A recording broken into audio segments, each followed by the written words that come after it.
I'm Shelby Williams with Plano City Council. For tonight's recap, the biggest update, we have a new comprehensive plan. So if you've read any of my writings about this over the past couple of years, if you have listened to some of the recaps, then you knew to expect this. This was a very big deal, and I want to thank the entire Comprehensive Plan Review Committee, which committee we formed almost 2 years ago. And I want to thank the Planning and Zoning Commission that passed this. Both the CPRC, Comprehensive Plan Review Committee, and Planning and Zoning Commission passed this unanimously. And as I've said before, and as I said in the meeting tonight, I was skeptical that we could even reach the 75% supermajority voting threshold that we set for the CPRC. We got unanimous votes, which is a strong testament to the desire that we have to bring the city back together after the division that we've suffered for several years. I want to thank the council for passing this. I want to thank city staff, Christina Day, Eric Hill, and everybody involved. Not only have they done yeoman's work to try to work with the CPRC and planning and zoning to bring this across the finish line, but they've had to work under very challenging circumstances over the past at least a year plus since we repealed the Plano Tomorrow Plan, and we've been working under the interim comprehensive plan, which is now no longer the interim comprehensive plan. It is the old interim comprehensive plan. And I want to thank Freese Nichols and Dan Sefko, the consultant we brought on to facilitate the process. I want to thank former council member Lily Bao and former Mayor Harry LaRosiliere, who helped kick this process off 2 years ago. And last but certainly not least, I want to thank the people of Plano, all of the people who submitted your comments through the period of public review, all the people who made your voices heard through multiple election cycles and during this entire process. My goal for this from the beginning was to come up with a comprehensive plan which, quote, the overwhelming majority of our people could get behind. Not just a majority, but an overwhelming majority, and we have accomplished that. I've written much more extensively about this on my blog, so feel free to take a look if you haven't already, but this is a huge success and a landmark day for the city of Plano. Moving on to penultimate items, we had a couple of zoning requests. One for a new townhome development in between Premier and Alma, north of Parker. There's a narrow strip of land. It was currently zoned commercial. We approved that 8-0 to rezone residential, single family attached.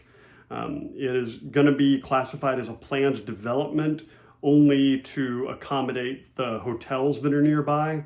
Otherwise, these are going to be 2-story single family attached townhomes. And honestly, I've been saying for a long time, we have a dearth of that in our city. We either have larger single family detached homes, or we have apartments, and we have very little in between. So people who are just starting out want to buy their first home. They're not looking for that large 2-story home. And if they want anything newer, they're just out of luck. And then not all of them want to rent. Likewise, seniors who become empty nesters and they want to downsize, there's nothing suitable for them, and a lot of them don't want to rent. So we do need more of this kind of stock in Plano. The second zoning case was actually brought by staff to rescind the SUP, specific use permit, for a patio home development, which we approved earlier in the year.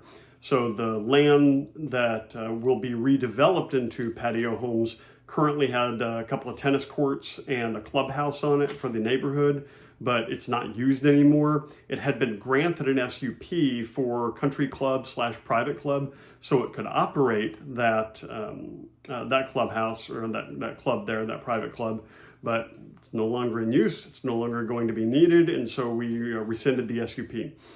A couple of other things. During the preliminary open meeting, we had a follow-up discussion on the campaign finance recusal ordinance. So left undecided at the last meeting was whether we wanted to revise the language to make it apply to PACs and to include a penalty. The most the city could do is Class C misdemeanor. I was in favor of both of those, but unfortunately there wasn't enough support to add them. And then whereas we had set the period of donations at a 4-year rolling average, It was actually brought up to bring that back down to a 2-year rolling average. So that will come up again to actually adopt that revised language. We went through a process of the housing tax credit update, and we had an update by Plano Fire Rescue from Chief Greif, whom, congratulations, is now being promoted to Deputy City Manager when current Deputy City Manager, former Chief of Police Greg Russian, retires in January. So congratulations, Chief Greif. We appreciate all you've done for Plano Fire Rescue, and we look forward to working with you in your new role as Deputy City Manager. A couple of things to note from Chief Greif's presentation. We did get to see some video footage from the new Fire Training Center. I drove by there a couple of days ago. It's looking awesome. And we had a record number of calls. We're on pace for a record number of calls this year. A lot of those happened during Snowmageddon in February, but we're on pace to have a record number of calls, even if you exclude all the calls there. Now, it should be noted, and Plano Fire Rescue should be commended for stepping up in a big way during Snowmageddon. They coined it Operation Snowball for their purposes, but Plano Fire Rescue stepped in to basically fill as many gaps as they possibly could, and they went way above and beyond the call of duty. So thank you to all of them. We did have a proclamation for November 11th, Veterans Day. That was going to be Veterans Day anyway, but we got on the bandwagon. And November 13th to 21st, which is the week before Thanksgiving, is Homelessness Awareness Week. We saw the oaths of office for several folks, including our new Planning and Zoning Commission members, and certificates of appreciation for outgoing Board and Commission members. With 6 minutes and 56 seconds in, I'm Shelby Williams, and that was your Plano City Council recap. Thank you and God bless.